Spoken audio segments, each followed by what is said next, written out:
Reverse திங்கிங்னா என்னன்னு தெரியுமா? நான் சில விஷயம் சொல்கிறேன், ஃபுல்லாக கேளுங்க.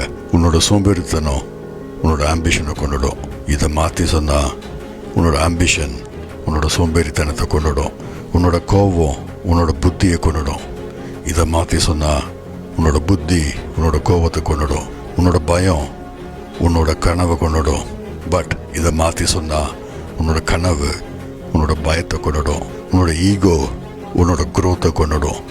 பட் இதை மாற்றி சொன்னால் உன்னோட குரோத் உன்னோட ஈகோவை கொண்டுடும். உன்னோட பொறாமை உன்னோட நிம்மதியை கொண்டுடும்.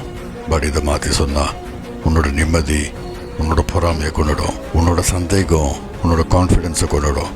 பட் இதை மாற்றி சொன்னால் உன்னோட கான்ஃபிடென்ஸ் உன்னோட சந்தேகத்தை கொண்டுடும். நம்ம லைஃப்பில் சம்டைம்ஸ் நம்ம ரிவர்ஸில் திங்க் பண்ணணும். வேர்ட்ஸை இன்டர்சேஞ்ச் பண்ணாக்க நம்ம மிஸ்டேக்ஸை கூட கரெக்டாக புரிஞ்சுக்கலாம்.